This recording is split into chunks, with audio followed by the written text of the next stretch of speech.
En la cena, yo dije, solo avísenme cuándo será el viaje en familia.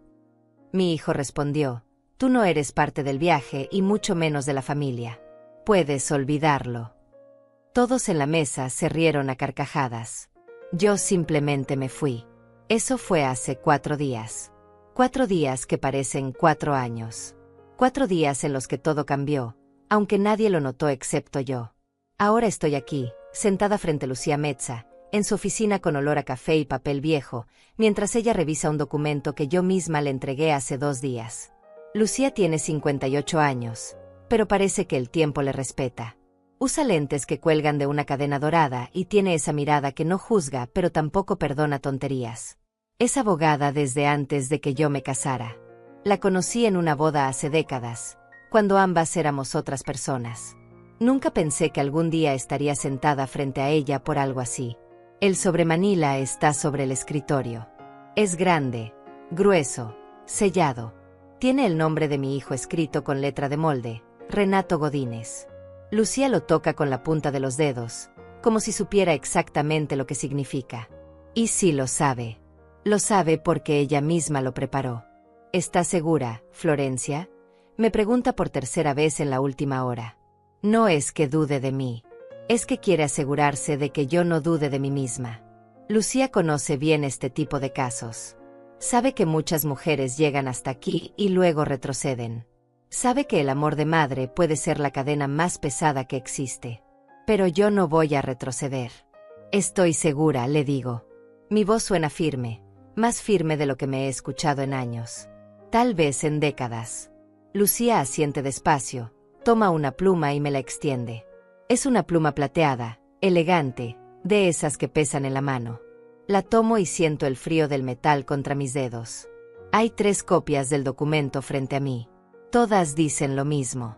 Todas tienen el mismo título en la parte superior, demanda por incumplimiento de obligación financiera y apropiación indebida. Suena frío, legal, distante. Pero es exactamente lo que necesito. Exactamente lo que merezco. Firmo la primera copia. Luego la segunda. Luego la tercera. Mi nombre aparece 3 veces en tinta azul, Florencia Godínez. 60 años. Viuda. Madre. O al menos eso era lo que pensaba que era. Lucía recoge los documentos con cuidado, los coloca dentro del sobremanila y cierra el broche metálico con un clic seco. Ese sonido resuena en la oficina como una sentencia. Como una puerta que se cierra. O tal vez como una puerta que finalmente se abre.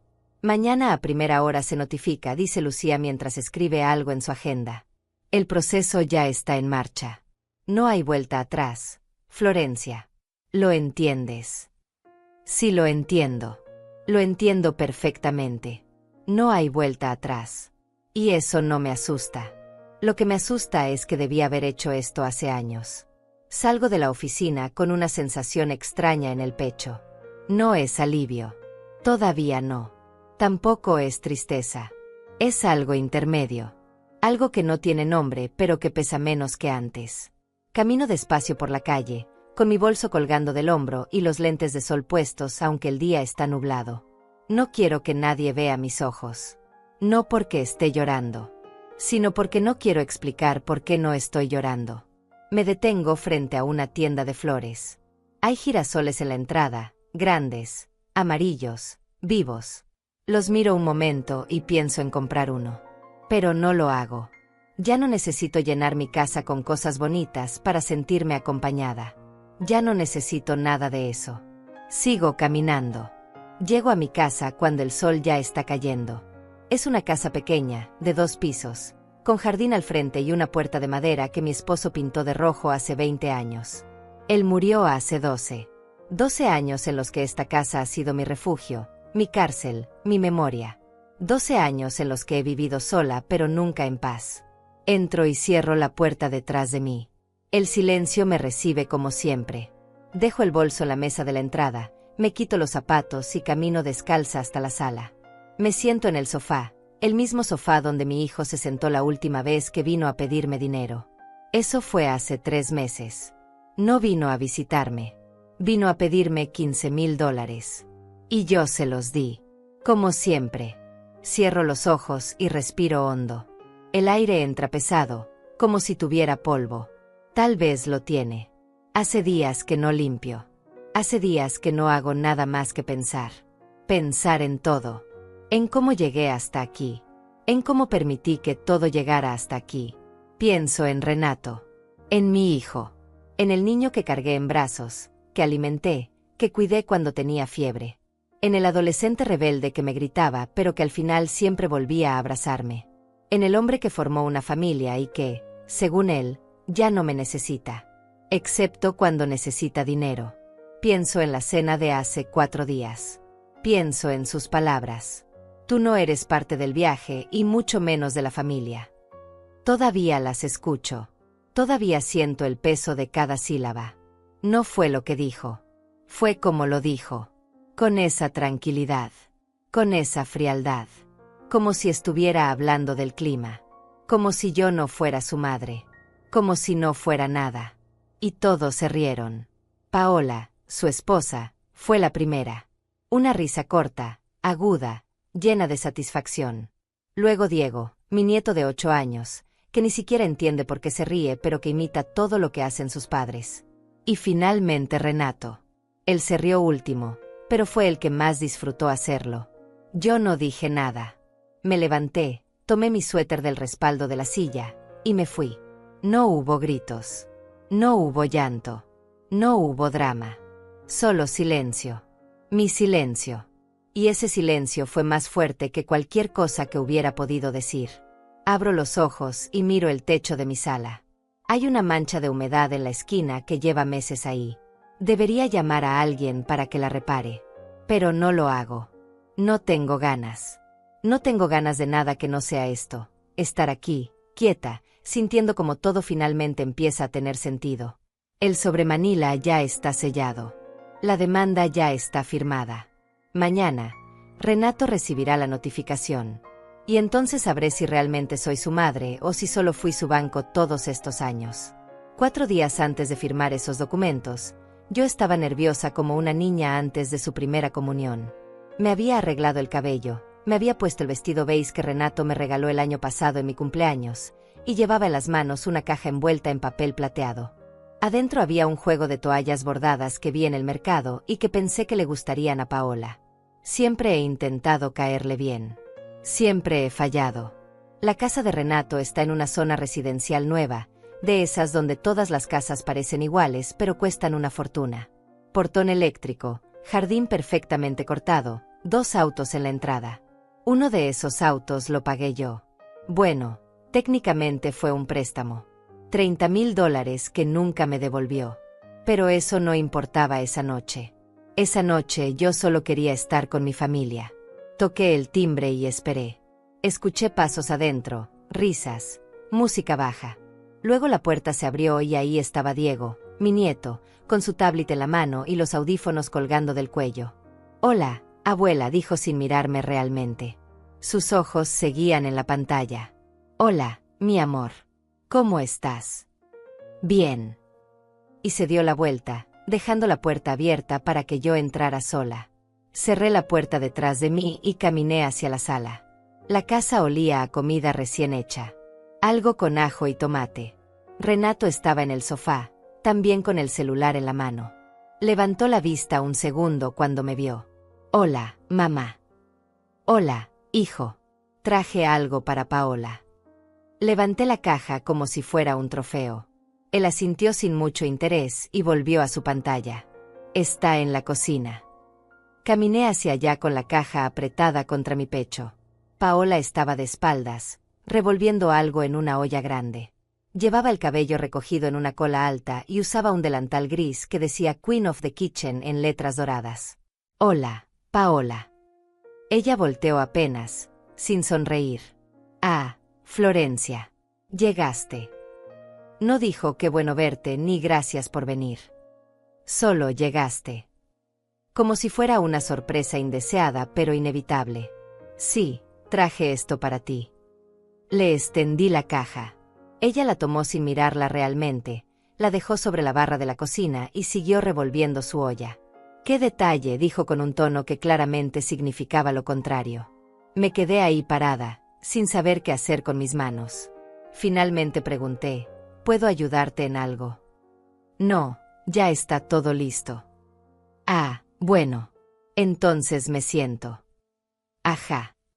Regresé a la sala y me senté en una de las sillas del comedor. La mesa ya estaba puesta. 4 platos, 4 vasos, 4 servilletas dobladas. Todo perfecto. Todo simétrico. Todo sin mí en mente, aunque claramente sabían que vendría. Renato seguía en el sofá. Diego seguía con su tablet. Paola seguía en la cocina. Y yo seguía esperando que alguien me hablara. Pasaron 10 minutos. Finalmente, Paola salió con una fuente humeante y la colocó en el centro de la mesa. Pasta con camarones. Se veía deliciosa. A cenar, anunció. Todos se levantaron y se sentaron. Renato a la cabecera. Paola a su derecha. Diego frente a ella. Y yo en la esquina, como invitada de última hora. Empezamos a comer en silencio. Ese tipo de silencio donde solo se escucha el tintineo de los cubiertos contra los platos. Yo intenté romperlo. Está delicioso, Paola. Muy rico. Gracias, respondió sin levantar la vista. Silencio otra vez. Tomé un sorbo de agua y busqué algo más que decir. Algo que generara conversación. Algo que me hiciera sentir parte de lo que estaba pasando ahí. Diego, ¿cómo te fue en la escuela esta semana? El niño levantó los hombros. Bien. ¿Aprendiste algo nuevo? No sé. Renato intervino sin mirarme. Déjalo comer, mamá. Ah, sí, perdón. Más silencio. Más cubiertos. Más distancia. Entonces escuché a Paola decir algo en voz baja a Renato. Algo sobre las reservaciones y el hotel de playa. Mis oídos se despertaron. Me incliné un poco hacia adelante, tratando de escuchar mejor. ¿Viaje? Pregunté con una sonrisa. Van a salir. Paola dejó de hablar. Renato masticó despacio, sin prisa. Finalmente tragó y me miró con esa expresión que conozco tan bien. La expresión de ahora tengo que explicarte algo obvio. Sí, vamos a la playa el próximo mes. 2 semanas. Qué bien, dije genuinamente emocionada. ¿A dónde van? Cancún. Un resort todo incluido. Suena hermoso. Dejé mi tenedor sobre el plato y junté las manos. Solo avísenme cuándo será exactamente el viaje para organizarme. Puedo ayudar con lo que necesiten. O si quieren que cuide la casa mientras no están, con gusto. Hubo un segundo de silencio. Luego 2. Luego 3. Renato se limpió la boca con la servilleta y la dejó sobre la mesa. Me miró directo a los ojos con una frialdad que nunca le había visto. Mamá, creo que no entendiste. ¿Qué cosa? Tú no eres parte del viaje. Sentí algo raro en el estómago. Como un hueco. Como cuando te pierdes en un lugar desconocido. ¿Cómo? Tú no eres parte del viaje, repitió despacio, como si yo fuera sorda o tonta. Y mucho menos de la familia. Puedes olvidarlo. El mundo se detuvo. No fue lo que dijo. Fue como lo dijo. Con esa calma. Con esa certeza. Como si estuviera hablando de algo tan obvio que ni siquiera merecía explicación. Y entonces pasó lo peor. Paola se rió. Fue una risa corta, aguda, llena de satisfacción. Como si finalmente alguien hubiera dicho en voz alta lo que ella siempre había pensado. Luego Diego la siguió. No porque entendiera, sino porque vio a su mamá reírse y él quería formar parte de lo que fuera que estaba pasando. Y finalmente Renato. Él fue el último en reír, pero lo hizo. Lo hizo mirándome, disfrutándolo. Yo no me moví, no grité, no lloré. Solo los miré a los 3. A mi hijo, a mi nuera, a mi nieto. Los miré reírse de mí como si fuera un chiste. Como si yo fuera un chiste. Entonces hice lo único que podía hacer. Me levanté. Tomé mi suéter del respaldo de la silla, lo doblé sobre mi brazo y caminé hacia la puerta. Nadie me detuvo. Nadie dijo espera, mamá, fue una broma. Nadie dijo nada. Salí de esa casa, Cerré la puerta detrás de mí y caminé hacia mi auto. Mis manos temblaban cuando saqué las llaves. Temblaban cuando abrí la puerta. Temblaban cuando encendí el motor. Pero no lloré. No lloré en todo el camino a casa. No lloré cuando estacioné el auto frente a mi puerta. No lloré cuando entré y cerré con seguro. No lloré cuando me senté en el sofá con las luces apagadas. No lloré porque algo dentro de mí entendió que esa noche no era el final de algo. Era el principio de algo completamente diferente. Esa noche no dormí. Me quedé sentada en el sofá hasta que el sol empezó a colarse por las cortinas. No prendí la televisión. No revisé el teléfono. Solo me quedé ahí, mirando las sombras moverse por las paredes mientras mi cabeza repetía una y otra vez las mismas palabras. Tú no eres parte del viaje y mucho menos de la familia. No era la primera vez que Renato me trataba con frialdad. Tampoco era la primera vez que Paola me ignoraba o que Diego actuaba como si yo fuera invisible. Pero esta vez fue diferente. Esta vez lo dijo en voz alta. Lo dijo con testigos.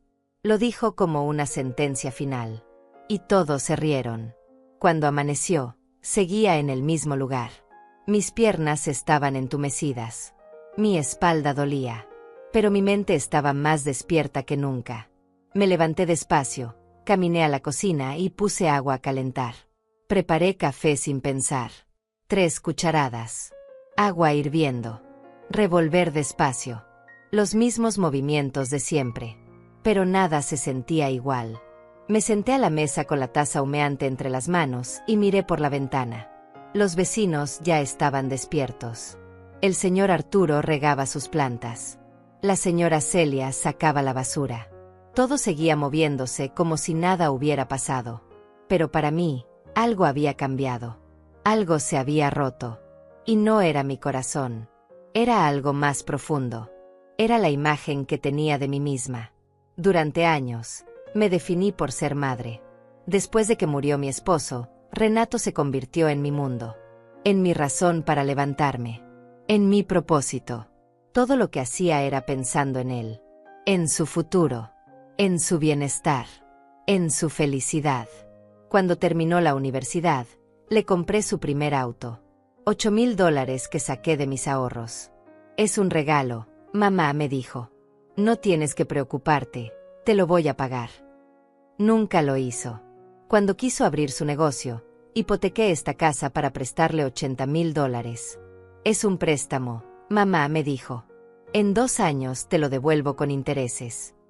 Han pasado 5 años. No he visto un solo centavo. Cuando se casó, yo pagué la mitad de la boda. Te lo vamos a agradecer toda la vida, mamá me dijo. No me invitaron a escoger las flores. No me preguntaron mi opinión sobre el menú. Pero sí me pidieron el dinero. Cuando nació Diego, yo estuve ahí. Los primeros meses, iba todos los días. Cambiaba pañales, preparaba comida, limpiaba la casa mientras Paola descansaba. No sé qué haríamos sin ti, mamá me decía Renato. Luego dejaron de necesitarme. O más bien, dejaron de aparentar que me necesitaban. Y yo seguí dando. Seguí llamando. Seguí visitando. Seguí llevando regalos. Seguí siendo útil para que no me olvidaran. Porque en el fondo, siempre tuve miedo de esto. De que un día me dijeran exactamente lo que me dijeron anoche. Que no soy parte de la familia. Tomé un sorbo de café. Estaba amargo. No le puse azúcar. Últimamente nada me sabe bien. Me levanté y caminé hacia el estudio. Es un cuarto pequeño al fondo de la casa donde guardo papeles, fotos, recuerdos. Abrí el closet y saqué una caja de cartón vieja. Estaba llena de documentos, recibos, transferencias bancarias, contratos firmados, promesas escritas. Me senté en el suelo con la caja entre las piernas y empecé a revisarlos uno por uno. Aquí está el recibo del auto. $8,000. Te lo pago en 6 meses, decía la nota que Renato me escribió a mano. Nunca lo pagó. Aquí está el contrato del préstamo para el negocio. $80,000. Con mi firma y la suya. Plazo de pago, 24 meses. Han pasado 60 meses. Aquí están las transferencias bancarias. Una de $3,000 para una emergencia. otra de 5.000 para reparar el techo, otra de 2.000 para la colegiatura de Diego, otra de 7.000 para el segundo auto. Seguí sacando papeles. Seguí sumando cantidades. Seguí encontrando promesas que nunca se cumplieron. Cuando terminé, me quedé mirando todo ese papel regado en el suelo. Años de mi vida convertidos en números. Años de sacrificio convertidos en deuda. Deuda que nadie piensa pagarme. Tomé mi teléfono y abrí la calculadora. Empecé a sumar. 8.000. Más 80.000. Más 3.000. Más 5.000. Más 2.000. Más 7.000. Más 15.000 que le presté hace 3 meses. Más 10.000 que le di para el enganche de la casa. Más 20.000 que le presté cuando el negocio estuvo a punto de quebrar el primer año. Más 12.000 en regalos de Navidad, cumpleaños, emergencias médicas. Más 30.000 que nunca me devolvió de las inversiones conjuntas que hicimos cuando aún vivía su padre. Más 14.000 de la camioneta que ahora maneja Paola. Más 11.000 del viaje a Europa que hicieron hace 2 años. Total, $223.000. $223.000 que le di a mi hijo a lo largo de 12 años. $223.000 que se suponía eran préstamos. Que se suponía iban a ser devueltos. Que se suponía significaban algo más que solo dinero. Me quedé mirando ese número en la pantalla. 223.000. Casi $250.000. El valor de esta casa. El valor de mi retiro. El valor de mi tranquilidad. Y él me dijo que no soy parte de la familia. Apagué el teléfono y lo dejé caer sobre los papeles. Cerré los ojos y respiré hondo. No estaba enojada. Todavía no. Estaba en shock. En ese estado extraño donde todo parece irreal pero al mismo tiempo demasiado claro. Me levanté del suelo y guardé todos los documentos de vuelta en la caja. La cerré con cuidado y la puse sobre el escritorio. Luego salí del estudio y volví a la cocina. El café ya estaba frío. Lo tiré en el fregadero y lavé la taza. Mis manos se movían solas. Jabón. Agua. Secar. Guardar. Todo automático. Miré el reloj de la pared. Eran las 9 de la mañana. Un día normal. Un viernes cualquiera. Pero yo no era la misma persona que había sido el jueves por la noche. Tomé mi teléfono y lo miré. Ninguna llamada de Renato. Ningún mensaje. Ningún perdón. Mamá, me pasé. Nada. Y ahí fue cuando lo entendí de verdad. Para él, anoche no pasó nada importante. Anoche fue solo otra cena. Otra vez que me puso en mi lugar. Otra vez que me recordó que ya no me necesita. Que nunca me necesitó realmente. Solo necesitó mi dinero. Pero para mí, anoche cambió todo. Porque por primera vez en 12 años, desde que murió mi esposo, me vi a mí misma con claridad. Vi lo que me había convertido. Vi cómo había permitido que me trataran. Vi cómo había confundido ser necesaria con ser amada. Y vi que tenía 223.000 razones para dejar de permitirlo. Dejé el teléfono sobre la mesa y me fui a bañar. El agua caliente me cayó sobre los hombros como un perdón que me daba a mí misma. Lloré ahí adentro. Finalmente lloré. Pero no eran lágrimas de tristeza. Eran lágrimas de claridad. De liberación. De rabia contenida que empezaba a convertirse en algo más útil. Cuando salí, me vestí despacio. Pantalones oscuros. Blusa blanca. Zapatos cómodos. Me peiné el cabello y me vi al espejo. 60 años. Viuda. Madre. O tal vez no. Tal vez solo era Florencia. Y tal vez eso era suficiente. Los siguientes 3 días pasaron en un silencio que nunca antes había experimentado. No era el silencio triste de cuando murió mi esposo. Tampoco era el silencio vacío de los domingos sola. Era un silencio diferente. Un silencio que tenía peso. Que tenía propósito. No llamé a Renato. No le escribí. No me asomé por su casa. No pregunté cómo estaba Diego. No fingí que nada había pasado. Por primera vez en 12 años, no hice absolutamente nada para mantener el contacto. Y él tampoco. El viernes pasó. El sábado pasó. El domingo pasó. Ni una llamada. Ni un mensaje. Ni un «¿estás bien, mamá?» Nada. Como si yo realmente no existiera. Como si mi ausencia no hiciera diferencia alguna en sus vidas. Pero sí la hacía en la mía. El sábado me levanté temprano y limpié toda la casa. No porque estuviera sucia, sino porque necesitaba mover el cuerpo. Necesitaba hacer algo con las manos mientras mi cabeza procesaba todo. Sacudí cada mueble. Lavé cada plato. Barrí cada rincón. Y con cada movimiento, sentía que algo dentro de mí también se estaba limpiando. El domingo fui al mercado sola. Compré flores frescas para la mesa. Compré frutas. Compré pan recién horneado. Compré todo lo que me gustaba a mí, sin pensar en lo que le gustaba a Renato o en lo que Diego podía comer si venían de visita. Porque no iban a venir. Y yo estaba empezando a aceptarlo. En la tarde, me senté en el jardín con una taza de té. Hacía años que no hacía eso. Simplemente sentarme. Sin prisa. Sin culpa. Sin sentir que debería estar haciendo algo más útil. Los pájaros cantaban. El viento movía las hojas. El sol se escondía despacio detrás de los árboles. Y yo estaba en paz. Bueno, no exactamente en paz.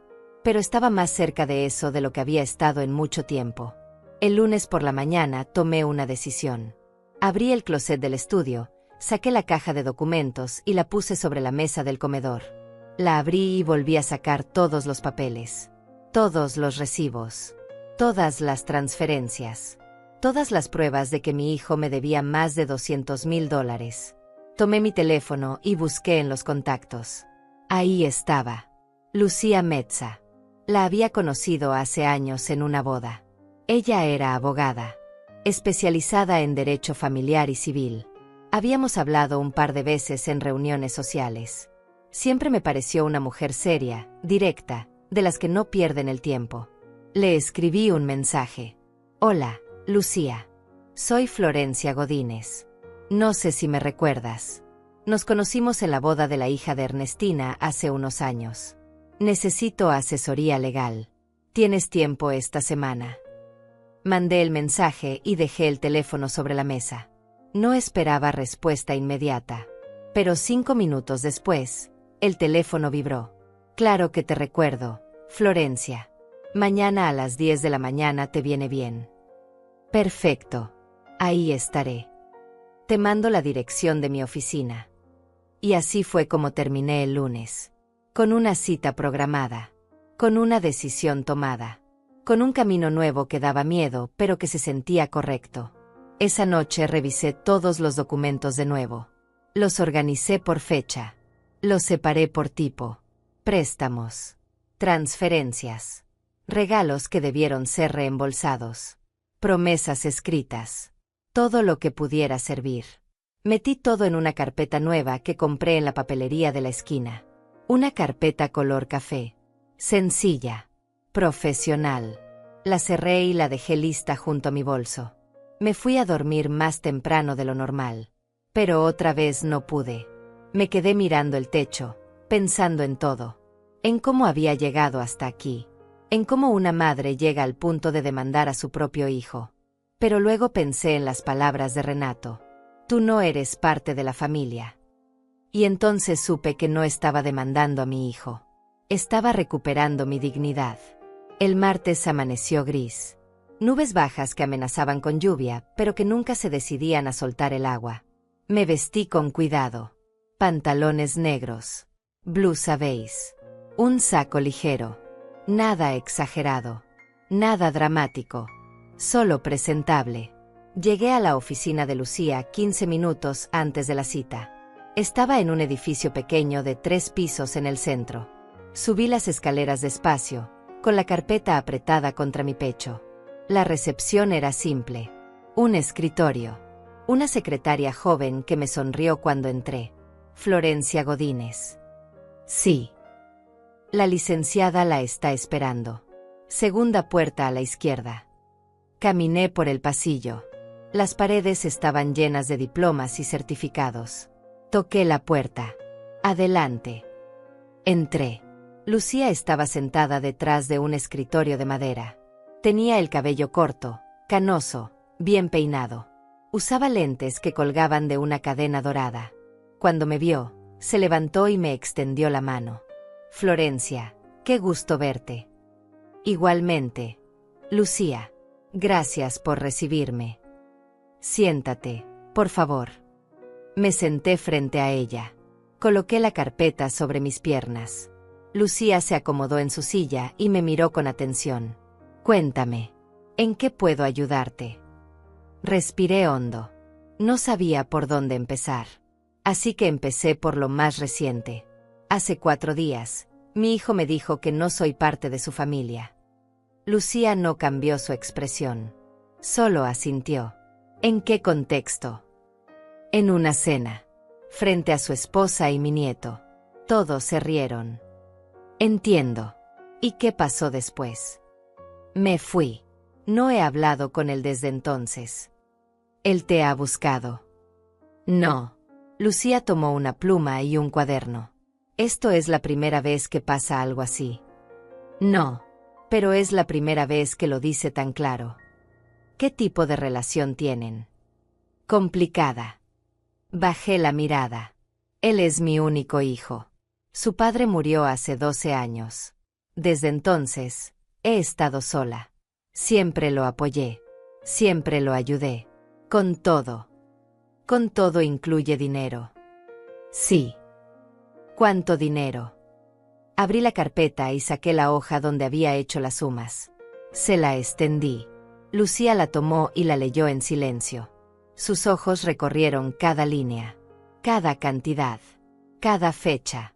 Cuando terminó, levantó la vista. $223,000. Sí. ¿Tienes documentos que respalden estas cantidades? Todos.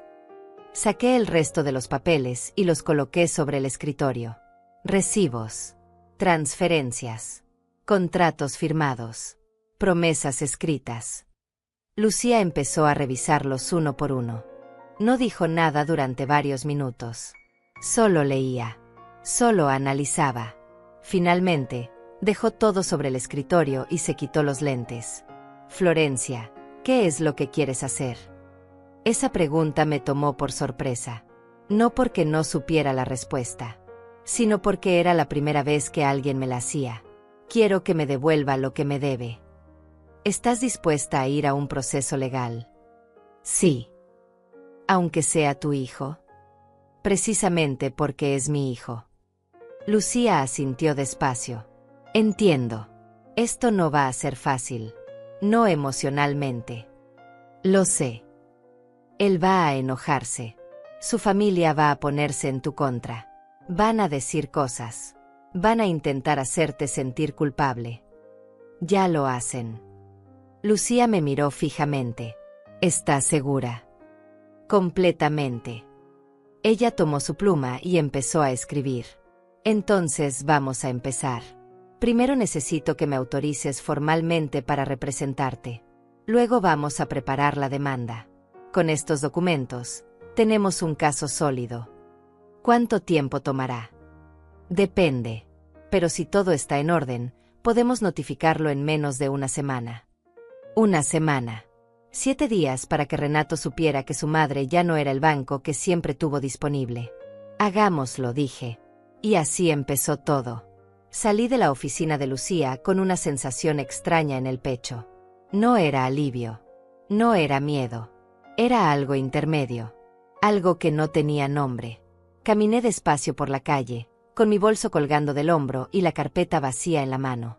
Todos los documentos se habían quedado con Lucía. Ahora eran evidencia. Prueba. Armas. El cielo seguía gris. Las nubes seguían bajas. Pero no llovió. Cuando llegué a casa, era mediodía. Preparé algo de comer. Un sándwich simple. Jamón y queso. Lo comí parada junto a la ventana de la cocina, mirando el jardín. Las flores que compré el domingo todavía estaban frescas en el florero. Todavía tenían color. Todavía tenían vida. Lavé el plato. Sequé mis manos. Me senté en la sala. Y entonces empezó la espera. Lucía me había dicho que el proceso tomaría unos días. Que necesitaba revisar todo con calma, preparar los documentos legales, redactar la demanda de forma correcta. Esto tiene que ser impecable, me dijo. No podemos darle ningún espacio para que se defienda diciendo que los préstamos fueron regalos. Yo le había explicado que algunos eran regalos. Las cosas de Diego. Los regalos de Navidad. Las comidas. Pero los préstamos grandes, los $80,000 del negocio, los $30,000 de las inversiones, los $15,000 de hace 3 meses, todos esos tenían documentos. Tenían firmas. Tenían fechas de pago que nunca se cumplieron. Eso es suficiente, había dicho Lucía. Con esto podemos proceder. Así que esperé. El martes pasó. El miércoles pasó. El jueves llegó con un sol tímido que apenas se asomaba entre las nubes. Y entonces, a las 3 de la tarde del jueves, sonó mi teléfono. Era un número desconocido. Normalmente no contesto esas llamadas. Pero algo me dijo que esta vez debía hacerlo. Bueno. Florencia Godínez. Sí, soy yo. Habla el licenciado Moisés Dainais, del despacho jurídico Torres y Asociados. Le llamo en representación de su hijo, Renato Godínez. Mi corazón dio un salto. No de miedo. De sorpresa. Renato ya tenía abogado. Eso significaba que ya sabía. Ya había sido notificado. ¿Sí? Respondí lo más tranquila que pude. Señora, mi cliente me ha informado que usted está iniciando un proceso legal en su contra por una supuesta deuda. Quisiera saber si esto es correcto. No es una supuesta deuda. Es una deuda real. Con documentos. Con firmas. El licenciado carraspeó. Entiendo. Mire, señora Florencia, yo creo que esto se puede resolver de manera amistosa. No es necesario llegar a instancias legales. Son familia. Esto se puede arreglar hablando. Ya intenté hablar. Durante 12 años intenté hablar. Sí, pero entienda que estos procesos son largos, costosos, desgastantes. Y al final, el único que gana es el sistema. No preferiría llegar a un acuerdo. Mi abogada ya está manejando esto. Si su cliente quiere hablar, que hable con ella. Señora, por favor, piénselo bien. Esto puede dañar la relación familiar de manera irreparable. La relación ya está dañada. Pero puede empeorar. No veo cómo. Hubo un silencio del otro lado. Luego el licenciado suspiró. Entiendo. Entonces supongo que nos veremos en el juzgado. Supongo que sí. Colgó. Me quedé mirando el teléfono en mi mano. Mis dedos temblaban. No de miedo. De adrenalina. De poder. Acababa de colgarle a un abogado que intentaba intimidarme. Acababa de mantener mi postura sin dudar. Acababa de demostrarme a mí misma que podía hacer esto. 5 minutos después, sonó el teléfono otra vez. Esta vez era Renato. Lo sé porque su nombre apareció en la pantalla. Renato. Solo eso. Sin corazones. Sin emojis. Sin nada que indicara que era mi hijo. Dejé que sonara. 1 vez. 2 veces. 3 veces. 4. No contesté. Dejó un mensaje de voz. Lo escuché 1 hora después. Mamá, ¿qué demonios está pasando? ¿Me estás demandando? ¿En serio? ¿Así es como resuelves las cosas ahora? Llámame. Tenemos que hablar. Esto es una locura. Su voz sonaba molesta. Indignada. Como si yo fuera la que había hecho algo malo. Como si yo fuera la que estaba actuando de manera irracional. Borré el mensaje. No lo llamé de vuelta. Media hora después, llegó un mensaje de texto. Mamá, contesta. No puedes hacer esto. Soy tu hijo. Luego otro. Llámame. Por favor. Luego otro. Está bien, entendí. ¿Quieres atención? Ya la tienes. ¿Contenta? Ahora llámame. No respondí ninguno. Esa noche no pude dormir. No por culpa. No por miedo. Sino por la cantidad de emociones que estaban pasando por mi cuerpo al mismo tiempo. Estaba enojada. Estaba triste. Estaba aliviada. Estaba asustada. Estaba fuerte. Todo al mismo tiempo. Me levanté a la 1 de la mañana y me preparé un té. Me senté en la sala con las luces apagadas, solo la luz de la calle entrando por la ventana. Tomé mi teléfono y volví a leer los mensajes de Renato. Soy tu hijo. Esas 3 palabras me golpearon más fuerte que todo lo demás. Porque ahí estaba el problema. Siempre había sido el problema. Él era mi hijo. Y yo había permitido que eso justificara todo. Que eso borrara todo. Que eso me hiciera aceptar lo inaceptable una y otra vez. Pero ser hijo no es un cheque en blanco. Ser hijo no significa que puedes tratar mal a tu madre y esperar que ella siempre vuelva. Ser hijo no significa que puedes tomar y tomar y tomar sin nunca dar nada a cambio. Ser hijo significa responsabilidad. Significa respeto. Significa reciprocidad. Y Renato no había cumplido con nada de eso. Apagué el teléfono y lo dejé sobre la mesa. Me terminé el té y me fui a la cama. Esta vez sí logré dormir. El viernes por la mañana, Lucía me llamó. Florencia, ya está todo listo. La demanda fue presentada oficialmente. Renato tiene 10 días para responder. Si no responde, procedemos automáticamente. Si responde, nos vemos en la primera audiencia. ¿Y qué va a pasar en esa audiencia? El juez va a revisar los documentos. Va a escuchar ambas partes. Y va a decidir si procede o no el caso.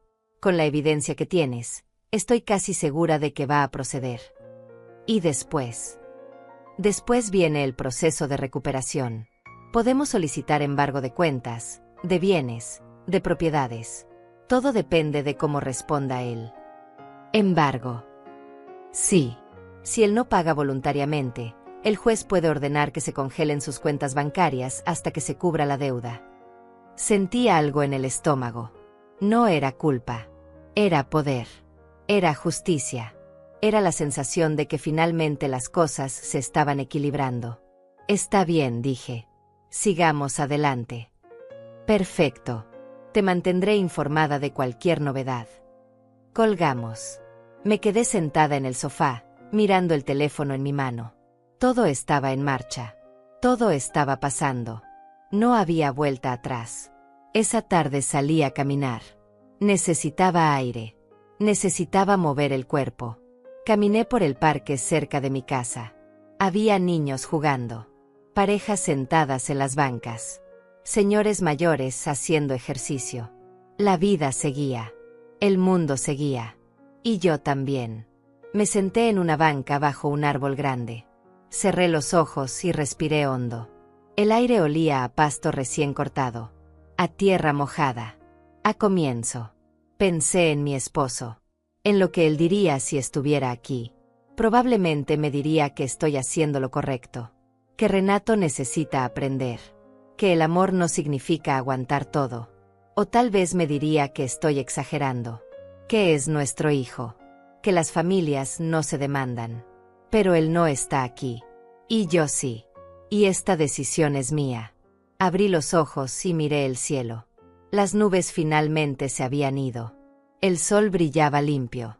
Claro. Directo. Y por primera vez en días, sonreí. No fue una sonrisa grande. No fue una sonrisa de felicidad. Fue una sonrisa de aceptación. De paz. De saber que estaba haciendo lo correcto, aunque doliera. Aunque fuera difícil. Aunque nadie más lo entendiera. Me levanté de la banca y caminé de regreso a casa. Cuando llegué, había un auto estacionado frente a mi puerta. Era el auto de Renato. Me detuve en la acera. El auto estaba ahí, estacionado justo frente a mi puerta. Un sedán gris que yo había ayudado a pagar. $30,000 hace 3 años. Es una inversión en mi negocio, mamá me había dicho entonces. Necesito un auto que dé buena imagen. Las ventanas estaban oscuras. No podía ver si había alguien adentro. Pero sabía que estaba ahí. Podía sentirlo. Caminé despacio hacia mi puerta. Saqué las llaves de mi bolso. Mis manos no temblaban. Estaba tranquila. Más tranquila de lo que esperaba estar. Cuando llegué a los escalones, la puerta del auto se abrió. Renato salió. Tenía 35 años. pero en ese momento parecía un niño caprichoso que no había conseguido lo que quería. Traía puesta una camisa arrugada, jeans oscuros, el cabello despeinado. Se veía cansado, ojeroso, estresado. Mamá dijo con voz tensa: tenemos que hablar. No tenemos nada de qué hablar. ¿Cómo que no? Me estás demandando. ¿Te parece poco? Subí los escalones sin mirarlo. Metí la llave en la cerradura. Mamá, por favor, no entres todavía. Dame 5 minutos. Ya te di 12 años. Abrí la puerta y entré. Intenté cerrarla, pero él puso el pie en el marco. Mamá, esto es ridículo. No puedes demandarme. Soy tu hijo. Precisamente porque eres mi hijo deberías haberme respetado. ¿Respetar? ¿De qué hablas? Yo siempre te he respetado. Lo miré directo a los ojos. Hace una semana me dijiste que no soy parte de tu familia. Todos se rieron. Tú también. Él bajó la mirada. Por un segundo pareció avergonzado. Pero solo por un segundo. Fue una broma, mamá. Solo fue una broma. Estábamos jugando. No fue una broma. Y yo no estaba jugando. Está bien, me pasé. Lo siento. Ya. ¿Contenta? Lo siento. Ahora quita la demanda. No. ¿Cómo que no? Lo que escuchaste. No voy a quitar la demanda. Renato dio un paso hacia adelante. Yo di un paso hacia atrás. Mamá, ¿entiendes lo que estás haciendo? Vas a arruinar mi vida. El banco ya congeló mis cuentas. No puedo pagar la nómina. No puedo pagar a los proveedores. Mi negocio se va a caer. Debiste pensar en eso antes. ¿Antes de qué? ¿Antes de hacer una broma? ¿En serio vas a destruir mi vida por una estúpida broma? No es por la broma. Es por todo. ¿Por todo qué? Por los $223,000 que me debes. Renato se quedó callado. Abrió la boca. La cerró. La volvió a abrir. Eso no es una deuda. Tú me diste ese dinero. Eras mi mamá ayudando a su hijo. Eran préstamos. Con fechas de pago. Con firmas. Con promesas. Pero eres mi mamá. Las mamás no le cobran a sus hijos. Las mamás tampoco merecen ser humilladas. Renato se pasó las manos por el cabello. Respiró hondo. Cuando volvió a hablar, su voz era diferente. Más suave. Más calculada. Mamá, escúchame. Sé que la regué. Sé que dije algo que no debí. Pero esto es demasiado. Piensa en Diego. Es tu nieto. Si mi negocio se cae, él va a sufrir. ¿Quieres eso? Diego no es mi responsabilidad. Es tuya. Pero lo amas. Sé que lo amas. Claro que lo amo. Pero eso no significa que tenga que sacrificarme por él. No es sacrificio. Es familia. La familia no funciona en una sola dirección, Renato. Él cerró los ojos. Apretó los puños. Cuando los abrió, su voz había cambiado otra vez. Ahora sonaba desesperada. Está bien. Está bien. Te voy a pagar. Te juro que te voy a pagar. Pero dame tiempo. Dame 6 meses. 1 año. Lo que necesites. Pero quita la demanda. Por favor. Ya te di 12 años de tiempo. Pero es que no tenía de dónde pagarte. Estaba invirtiendo todo en el negocio. Y yo estaba invirtiendo todo en ti. Pero eres mi mamá. Se supone que eso es lo que hacen las mamás. Esa frase me golpeó como una bofetada. No por lo que dijo, sino por cómo lo dijo. Con esa convicción. Con esa seguridad de que yo le debía todo solo por haberlo traído al mundo. Las mamás también son personas, Renato. También se cansan. También necesitan respeto. ¿Y esto es respeto? ¿Demandarme? ¿Congelar mis cuentas? ¿Arruinar mi negocio? Tú arruinaste mi tranquilidad. Yo solo estoy recuperando lo que es mío. Renato soltó una risa amarga. No puedo creer que estés haciendo esto. Mi propia madre. No puedo creer que me hayas tratado así. Mi propio hijo. Nos quedamos mirándonos. Dos personas que ya no se reconocían. Dos extraños que alguna vez fueron todo el uno para el otro. Finalmente, Renato dio un paso hacia atrás. ¿Sabes qué, mamá? Haz lo que quieras. Pero te advierto algo. Si sigues con esto, no vuelves a ver a Diego. Nunca más. Te lo juro. Sentí un nudo en la garganta. Pero no cedí. Esa es tu decisión. No la mía. Es tu decisión. Tú estás eligiendo el dinero sobre tu familia. Tú elegiste el dinero sobre tu madre hace mucho tiempo. Renato negó con la cabeza. Me miró con desprecio. Con rabia. Con algo que nunca antes había visto en sus ojos. Esto no se va a quedar así, dijo. Te lo prometo. Se dio la vuelta y caminó hacia su auto. Abrió la puerta con brusquedad. Se metió. Arrancó el motor. Y se fue. Me quedé parada en la entrada de mi casa, viendo cómo el auto desaparecía al final de la calle. Cerré la puerta despacio. Puse el seguro. Caminé hacia la sala y me dejé caer en el sofá.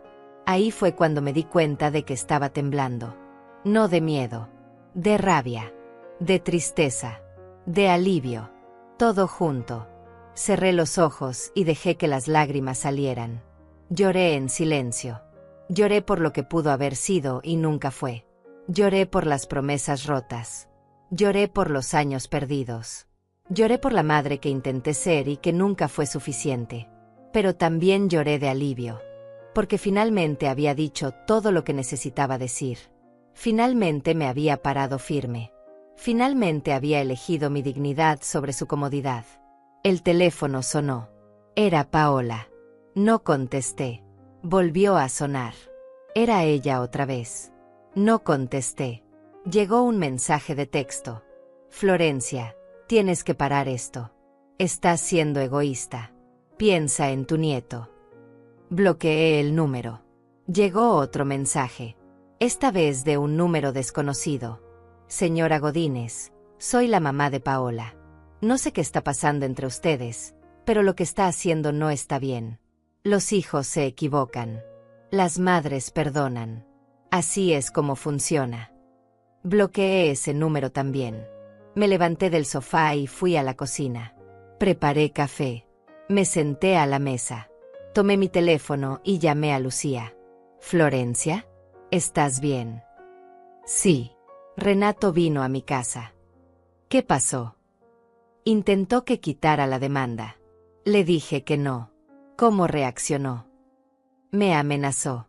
Dijo que si sigo con esto, no vuelvo a ver a mi nieto. Lucía suspiró. Es una táctica común. Quieren asustarte. Quieren que sientas culpa. Y funciona. Eso depende de ti. Me quedé en silencio. Tomé un sorbo de café. Estaba caliente. Amargo. Real. No voy a ceder, dije finalmente. Me alegra escucharlo. Porque esto apenas comienza. Lo sé. Van a seguir presionando. Van a intentar hacerte sentir mal. Van a buscar aliados. Van a inventar historias. Déjalos. ¿Estás segura? Completamente. Entonces seguimos adelante. Seguimos adelante. Colgué. Me terminé el café. Lavé la taza. Sequé mis manos. Y sonreí. Porque por primera vez en mi vida, no estaba huyendo. No estaba cediendo. No estaba permitiendo que me pisotearan. Estaba peleando.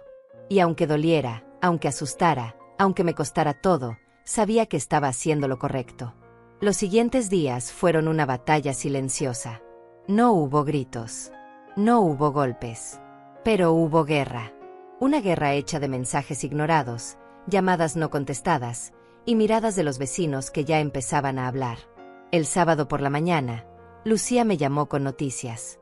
Florencia, el abogado de Renato presentó una respuesta. Está alegando que los préstamos fueron en realidad donaciones. Dice que no hay obligación legal de devolver dinero que una madre le da a su hijo voluntariamente. Pero hay documentos. Hay firmas. Lo sé. Y eso es lo que vamos a usar. El lunes tenemos la primera audiencia. Necesito que vengas preparada. Que traigas todo lo que tengas. Recibos originales. Correos electrónicos. Mensajes de texto donde él prometió pagarte. Todo. Lo tengo todo. Perfecto. Nos vemos el lunes a las 9 de la mañana en el juzgado. Te mando la dirección. Pasé el fin de semana organizando todo. Saqué la caja del estudio otra vez. Revisé cada papel, cada recibo, cada transferencia bancaria.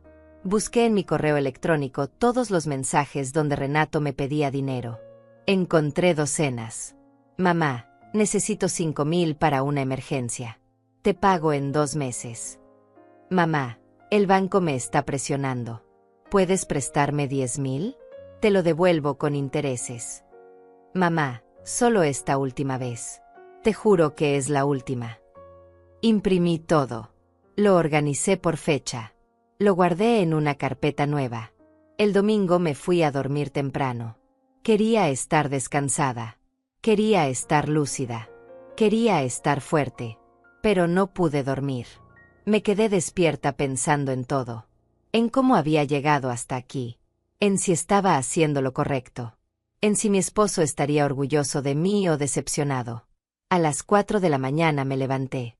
Preparé té. Me senté en la sala con una cobija sobre las piernas. Miré por la ventana. La calle estaba vacía. Las luces estaban apagadas. Todo dormía excepto yo. Pensé en Diego. En mi nieto de 8 años. En sus ojos curiosos. En su risa fácil. En cómo me abrazaba cuando era más pequeño. En cómo ahora apenas me miraba. Renato me había amenazado con no dejármelo ver. Y probablemente cumpliría su amenaza. Pero yo no podía ceder. Porque si cedía ahora, ¿qué le estaba enseñando a Diego? ¿Que está bien aprovecharse de la gente? ¿Que las madres no merecen respeto? ¿Que el amor es algo que se puede explotar sin consecuencias? No. Yo no iba a enseñarle eso. Aunque me costara su presencia, yo no iba a enseñarle eso. El lunes amaneció frío. Me vestí con cuidado. Pantalones negros. Blusa blanca. Un saco gris. Nada exagerado. Nada dramático. Solo digno. Llegué al juzgado a las 8:30. Lucía ya estaba ahí, esperándome en la entrada. Traía un portafolio de piel y los lentes colgando de la cadena dorada. ¿Lista?, me preguntó. Lo más que puedo. Es suficiente. Entramos juntas. El juzgado era un edificio viejo con pasillos largos y piso de mosaico. Olía a papel viejo y café barato.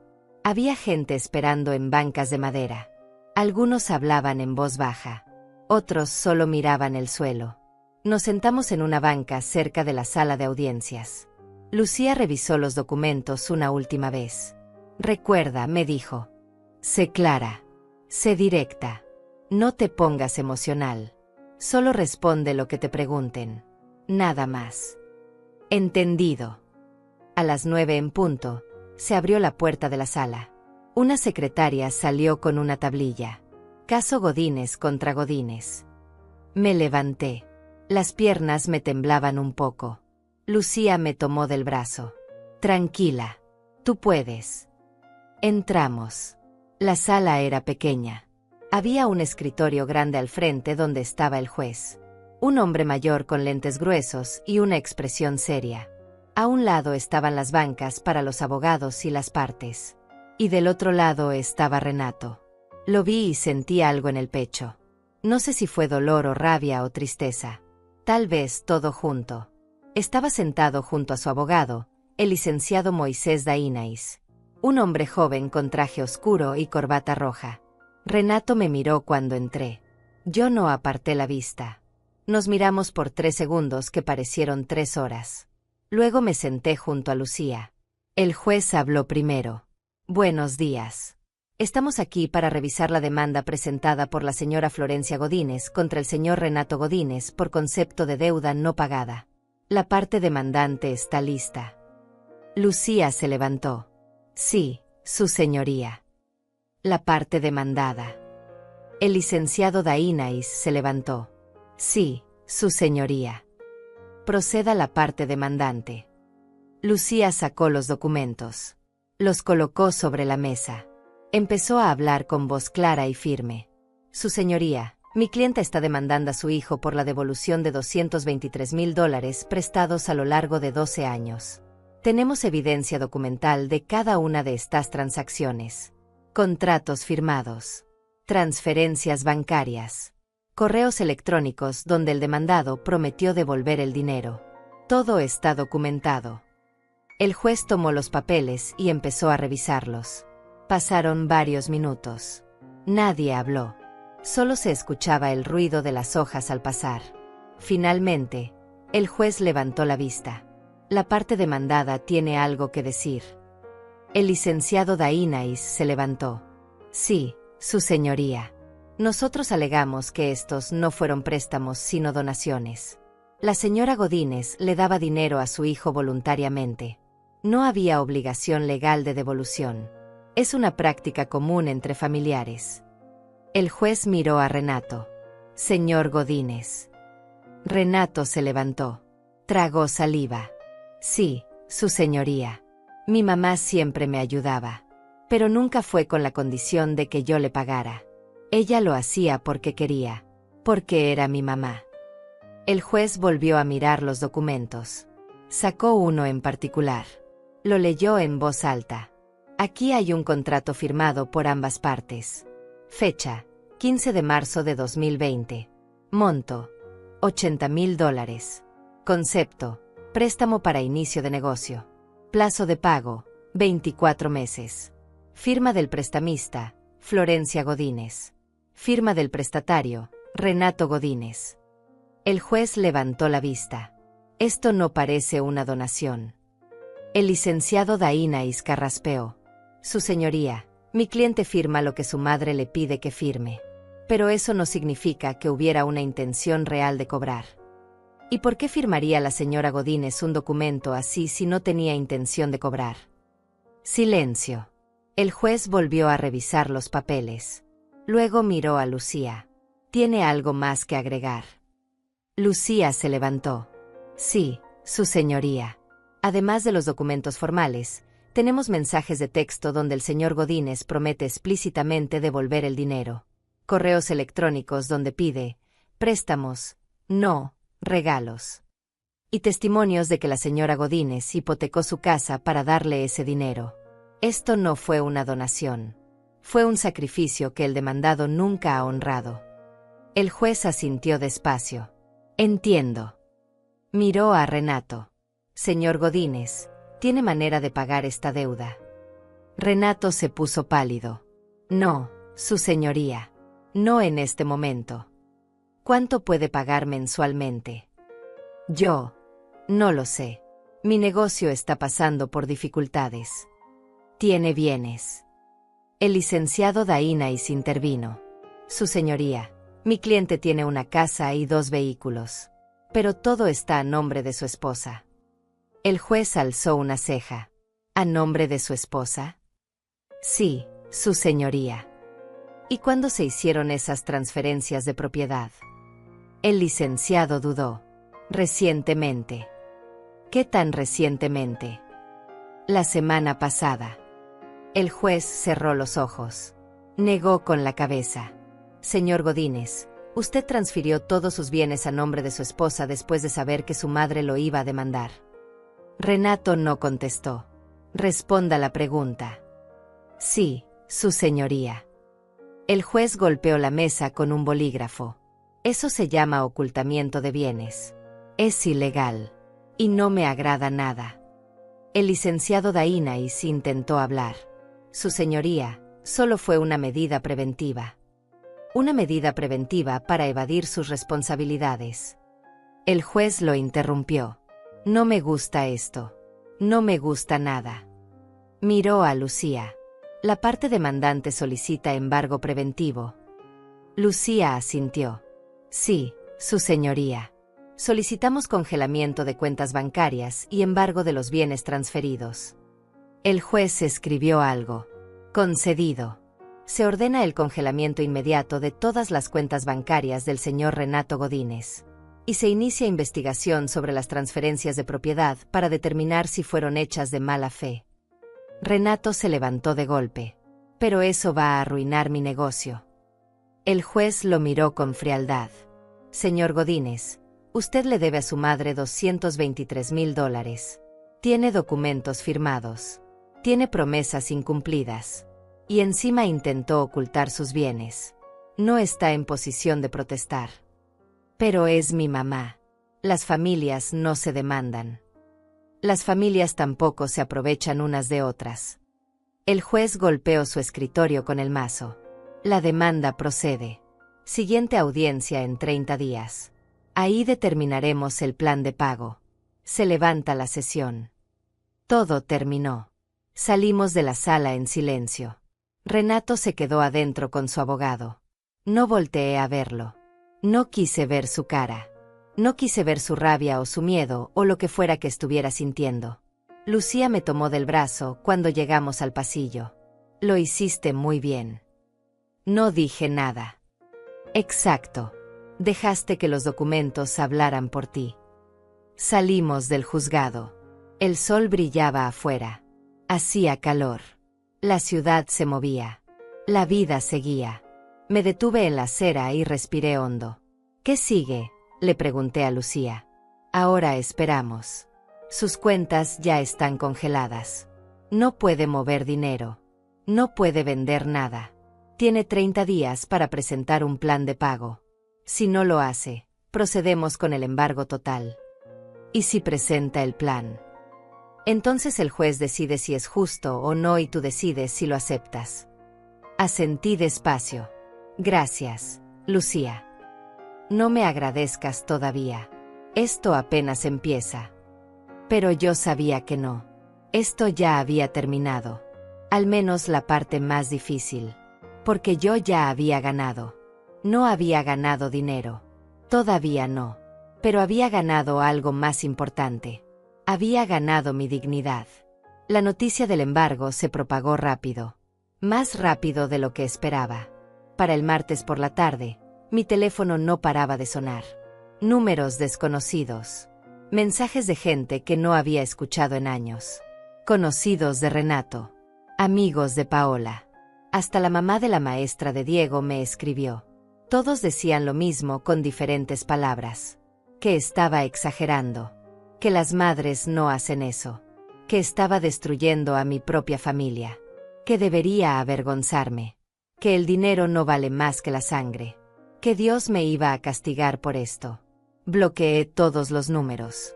Apagué las notificaciones. Dejé el teléfono en silencio sobre la mesa de la cocina y me preparé un té. Me senté junto a la ventana y miré el jardín. Las flores seguían ahí. Las hojas se movían con el viento. El mundo seguía girando aunque todos quisieran hacerme sentir que yo era la que estaba mal. El miércoles por la mañana, cuando salí a comprar el pan, la señora Celia de la esquina me detuvo en la calle. Tiene 65 años y lleva 30 viviendo en esta colonia. Siempre ha sido amable conmigo. Siempre me saluda. Siempre pregunta cómo estoy. Pero ese día su mirada era diferente. Me detuvo con una mano en mi brazo y me habló con esa voz que usan las personas cuando creen que te están dando un consejo pero en realidad te están juzgando. Me dijo que había escuchado lo que estaba pasando con Renato. Que sabía que los hijos a veces son difíciles, pero que así son los hijos. Que ella también había pasado por cosas similares con su hijo mayor. Que al final del día la familia es lo único que importa. Que el dinero va y viene, pero la sangre no se cambia. Que yo debería pensarlo bien porque una madre que demanda a su hijo es algo que la gente no olvida. Que en el barrio ya estaban hablando. Que mi reputación estaba en juego. La escuché sin interrumpir. Cuando terminó, le di las gracias por su preocupación y seguí mi camino. No intenté explicarle. No intenté defenderme. Porque sabía que no iba a entender. La gente que nunca ha tenido que elegir entre su dignidad y el amor de sus hijos nunca va a entender. Esa tarde, mientras guardaba el pan en la cocina, alguien tocó a la puerta. No era un toque normal. Era un golpe fuerte. Insistente. Desesperado. Miré por la ventana antes de abrir. Era Paola. Traía a Diego de la mano. El niño tenía los ojos rojos como si hubiera estado llorando. Abrí la puerta, pero no los dejé pasar. Paola se veía diferente. El cabello despeinado. Sin maquillaje. Los ojos hinchados. Parecía no haber dormido en días. Me miró con una mezcla de rabia y desesperación y me dijo que teníamos que hablar. Que esto no podía seguir así. Que Renato estaba deshecho. Que el negocio se estaba cayendo. Que los empleados no habían cobrado. Que los proveedores estaban amenazando con demandar. Que todo lo que habían construido se estaba derrumbando por mi culpa. Me preguntó si eso era lo que yo quería. Si quería ver a mi hijo en la ruina. Si quería que Diego creciera viendo cómo su abuela destruyó a su padre. La miré en silencio. Luego miré a Diego. El niño no me veía a los ojos. Solo miraba sus zapatos. Le pregunté a Paola si alguna vez había pensado en cómo me sentí yo cuando todos se rieron de mí en esa cena. Si alguna vez se preguntó qué se siente que tu propia familia te diga que no eres parte de ella. Si alguna vez consideró que tal vez yo también merecía respeto. Paola no respondió. Solo apretó la mano de Diego y me dijo que yo era una vieja amargada que no entendía cómo funcionaba el mundo moderno. Que en las familias de verdad la gente se apoya sin esperar nada a cambio. Que lo que yo estaba haciendo no era justicia sino venganza. Que Dios iba a cobrarme esto algún día. Le respondí que Dios ya me había cobrado suficiente con 12 años de ser invisible. Cerré la puerta despacio. Escuché como Paola gritaba algo desde afuera, pero no pude entender qué. Luego escuché pasos alejándose. Un auto arrancando. Silencio otra vez. Me quedé parada detrás de la puerta durante varios minutos. Las manos me temblaban. No de miedo. De rabia. De tristeza. De todo. Caminé a la sala y me senté. Cerré los ojos y respiré hondo. El teléfono vibró sobre la mesa. Era un mensaje de un número que no tenía guardado. Decía que si no quitaba la demanda me iba a arrepentir. Que tenían maneras de hacerme entender. Que era mi última oportunidad. Lo leí 2 veces. Luego tomé una captura de pantalla y se la envié a Lucía. Me respondió de inmediato diciéndome que eso era intimidación y que podíamos presentar una denuncia adicional. Le dije que no quería más problemas. Solo quería que esto terminara de una vez. El jueves por la noche estaba viendo televisión cuando escuché un ruido afuera. Un golpe seco contra algo de metal. Me asomé por la ventana y vi que alguien había rayado mi auto. Con pintura negra. Una sola palabra. Traidora. Salí a la calle. Miré el auto. Miré alrededor. No había nadie. Las luces de las casas vecinas estaban apagadas. Todo dormía. Volví a entrar. Cerré con seguro. Llamé a Lucía otra vez. Esta vez me dijo que ya no podíamos ignorar esto. Que teníamos que reportarlo. Que esto estaba escalando. Le dije que estaba bien. Que hiciera lo que tuviera que hacer. El viernes fui a la estación de policía. Presenté la denuncia. Mostré las fotos del auto. Mostré los mensajes amenazantes. El oficial que me atendió era un hombre joven con cara de aburrimiento. Tomó nota de todo sin mucho interés. Me dijo que probablemente fueron muchachos haciendo travesuras. Que en estos tiempos ya no se puede confiar en nadie. Que tuviera cuidado. Que pusiera cámaras en mi casa. Nada más. No me hizo sentir segura. No me hizo sentir protegida. Solo me hizo sentir más sola. Regresé a casa cuando ya oscurecía. Las calles estaban vacías. El viento movía las hojas secas por la acera. Entré y cerré la puerta. Puse el seguro. Revisé todas las ventanas. Todas las puertas. Todo estaba cerrado. Pero no me sentía segura. Me sentía asediada. Me sentía atacada. Me sentía cansada. Me senté en la sala con las luces apagadas. Solo la luz de la calle entraba por las cortinas. Pensé en todo lo que había pasado en las últimas 2 semanas. En cómo había pasado de ser una madre invisible a ser una enemiga pública.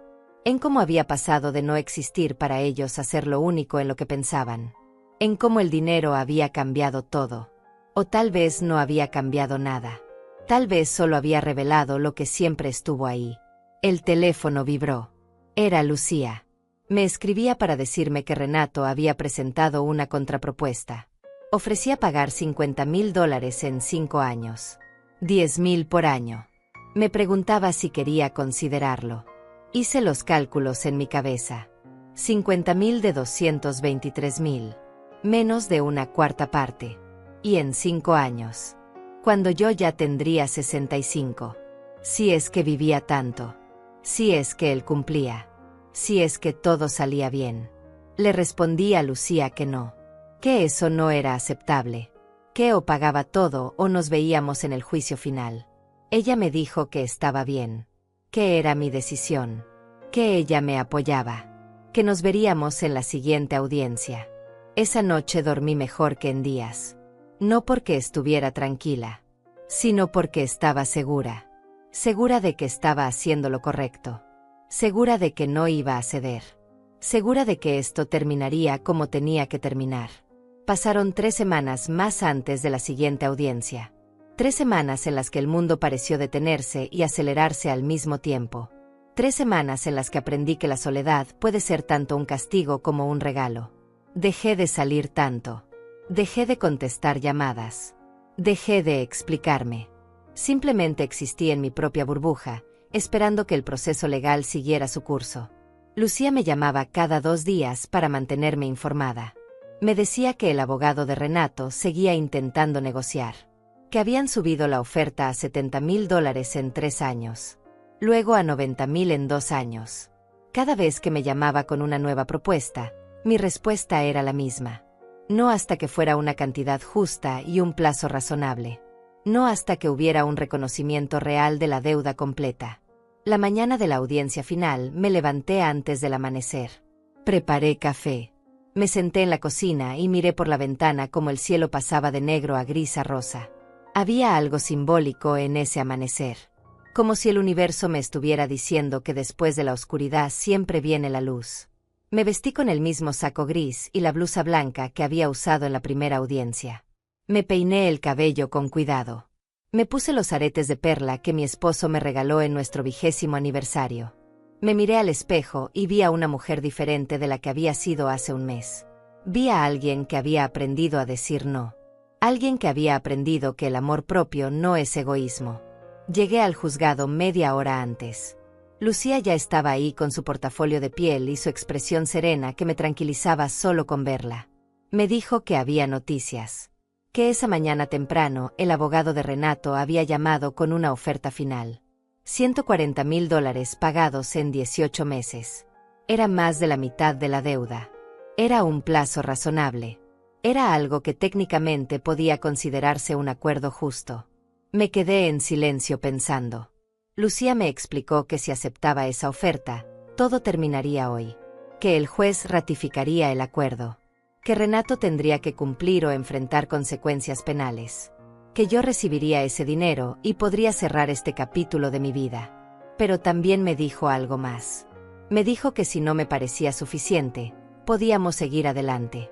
Que ella creía que podíamos ganar el caso completo. Que los documentos eran sólidos. Que el juez claramente estaba de nuestro lado. Le pregunté qué haría ella en mi lugar. Lucía se quitó los lentes y me miró directo a los ojos. Me dijo que esa no era una pregunta legal, sino emocional. Que técnicamente $140,000 era una victoria. Que recuperaría más de la mitad de lo que había perdido. Pero que también entendía si yo quería pelear por todo. Que era mi decisión y que cualquiera que tomara, ella me apoyaría. Pensé en los últimos 12 años. En todo lo que había dado. En todo lo que había sacrificado. En todas las veces que dije sí cuando debía haber dicho no. Pensé en mi esposo. En lo que él hubiera querido para mí. Pensé en Diego. En cómo esta pelea lo estaba afectando aunque no fuera su culpa. Pensé en Renato. En el niño que fue y en el hombre en que se había convertido. Y finalmente pensé en mí. En la mujer de 60 años que merecía paz más que venganza. Que merecía dormir tranquila más que tener razón absoluta. Le dije a Lucía que aceptaba la oferta. Que $140,000 en 18 meses era suficiente. Que no porque no mereciera más. Sino porque yo merecía terminar con esto. Ella asintió y fue a hablar con el abogado de Renato. Cuando entramos a la sala de audiencias, Renato ya estaba ahí. Se veía diferente. Más delgado. Más pálido. Más cansado. No me miró cuando entré. Mantuvo la vista en sus manos. El juez llegó puntual y nos pidió que nos pusiéramos de pie. Lucía explicó que las partes habían llegado a un acuerdo. El juez revisó los documentos que el abogado de Renato había presentado. Leyó en voz alta los términos. $140,000 pagados en 18 cuotas mensuales de $7,777. Primera cuota en 30 días. Si se incumplía cualquier pago, se activaría automáticamente el embargo total de bienes. El juez nos preguntó si ambas partes estábamos de acuerdo. Lucía dijo que sí. El abogado de Renato dijo que sí. El juez nos pidió que firmáramos. Lucía firmó primero. Luego yo. Luego el abogado de Renato. Finalmente Renato. El juez golpeó su escritorio con el mazo y declaró el caso cerrado con acuerdo vinculante. Dijo que esperaba que ambas partes cumplieran con lo acordado y que la familia pudiera sanar. Todos se levantaron. Todos recogieron sus cosas. Renato se acercó antes de que yo pudiera salir. Se paró frente a mí con las manos en los bolsillos y la cabeza un poco baja. Me dijo que quería que supiera algo. Que nunca pensó que llegaríamos hasta aquí. Que nunca creyó que yo realmente lo haría. Que siempre asumió que al final yo cedería como siempre había cedido. Me dijo que había aprendido algo en estas semanas. Que había entendido que me había dado por sentado. Que había asumido que mi amor era incondicional y por lo tanto podía hacer lo que quisiera sin consecuencias. Me dijo que no estaba seguro si algún día podría perdonarme por esto, pero que entendía por qué lo había hecho. Lo escuché sin interrumpir. Cuando terminó, le dije que yo tampoco estaba segura de poder perdonarlo a él. Pero que tampoco estaba buscando su perdón. Que lo que estaba buscando era mi dignidad. Y que eso no era algo que él pudiera darme o quitarme. Que era algo que yo había recuperado por mí misma. Le dije que esperaba que cumpliera con los pagos. Que si lo hacía, tal vez algún día podríamos volver a hablar. Tal vez algún día podríamos reconstruir algo. Pero que eso dependía de él. Que la pelota estaba en su cancha. Renato asintió despacio. Me preguntó si podía abrazar a su mamá una última vez. Le dije que podía abrazarme, pero que no era la última vez. Que era simplemente un abrazo diferente. El abrazo de dos personas que habían peleado y que ahora tenían que aprender a coexistir con esa historia. Nos abrazamos brevemente. Fue incómodo. Fue triste. Pero fue honesto. Cuando nos separamos, Renato se fue con su abogado sin voltear atrás. Lucía y yo salimos del juzgado juntas. El sol brillaba afuera con una intensidad que me hizo cerrar los ojos por un segundo. Cuando los abrí, todo parecía más claro, más nítido, más real. Lucía me preguntó cómo me sentía. Le dije que sentía muchas cosas al mismo tiempo. Alivio, tristeza, orgullo, miedo, esperanza. Todo mezclado en una emoción que no tenía nombre, pero que se sentía como libertad. Pasaron 6 meses. Renato cumplió con los primeros 6 pagos. Cada primero de mes, sin falta, llegaba la transferencia a mi cuenta. $7,777. No me llamaba. No me escribía. Solo pagaba. Y eso era suficiente. Yo tampoco lo buscaba. Necesitaba tiempo. Los dos necesitábamos tiempo. Un día recibí un mensaje de texto de un número desconocido. Era Diego. Me decía que había encontrado mi número en el teléfono de su papá. Que quería saber si podía visitarme algún día. Que me extrañaba. Que había escuchado cosas de adultos que no entendía bien, pero que sabía que había habido problemas.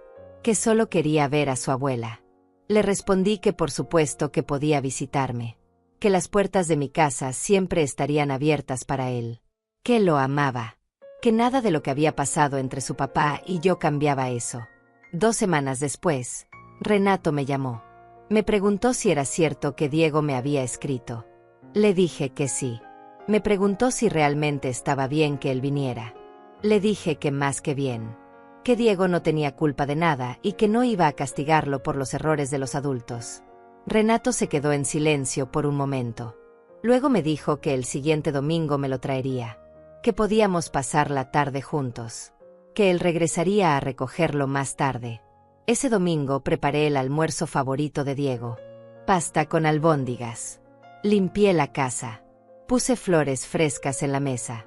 Cuando llegaron, Renato se quedó en el auto. Diego bajó corriendo y me abrazó con esa fuerza que solo los niños tienen. Me dijo que me había extrañado mucho.